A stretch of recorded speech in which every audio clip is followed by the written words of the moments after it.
harma keenya ulaalu beektu silaa manni jigutti silaa kaampaas kanatti harma shamaraa yoo dhaabbate malee hin jaallattaniyo. Eenyu takka sedhe nun yoomi jigaa fi dhaabbatan adda baasne nun kuni diinaadha oduu diinaadha kuni shira diinaadha kun gargar nu baasuufitu xaxamaa jira malee kana immoo adda baafannee irratti dammaquu qabna nun kun malee nun dhaabbataadha jigaadha waan jennu tokko waan addaan baase tokko iyyuu hin qabnu nun.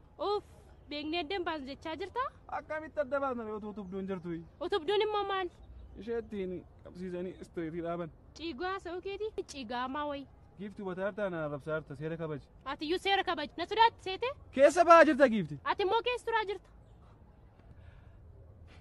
Armi keenya jinnaan nun jaallatan jette isa immoo dhugaa isaa sitti himu. Armi keessanii fi mootummaan abbaa irra yoomiyyuu dhaabbatee naaf. Ammas dabaleensiin dhaggeeffadhu armi keessanii fi mootummaan hamaan yoomiyyuu dhaabbatee naaf. Lamaan isaanii immoo kuffisnee agarreera. Raagaa guutuu of hirkaa qabna. Intala sheessiif kuftee. Afaan Oromoo dandeessaa? Eeyyee. Maqaan keenyu? Birmajjii. Maqaan abbaa keewudha? Doojii. Eessatti dhalatte? Boqojjii. Eessatti guddatte? Wanjii. Amma eessa jiraatte? Finfinnee naannoo Garjii. Maal hojjette? Mana garaajii. Hojiin kee dura maal ture? Shufeera baajaajii. Oho, fuuldura siraachuu barbaadde? Biyya Faranjii. Yoom deemte? Waxabajjii. Yoom deebite? Amajjii. Maal qubee ijaa qofa kanatu dhiifte maal goota isaa? Tish! Maaltu si galchee ganjii? والله نوم ليش والله لا من ما لاركش من جنج والله لا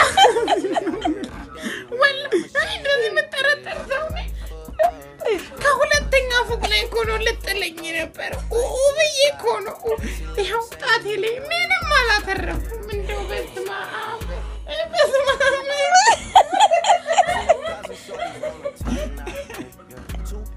والله لا يقرب لك انت الله يقرب لي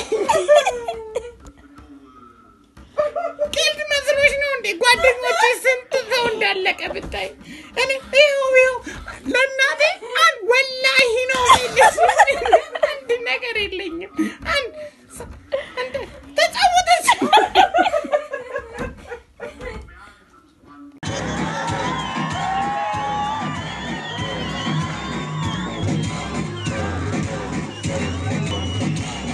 se fue a la madera con un clavo y un martillo. Bashannana koya bashannana ko bashannana koya bashannana ko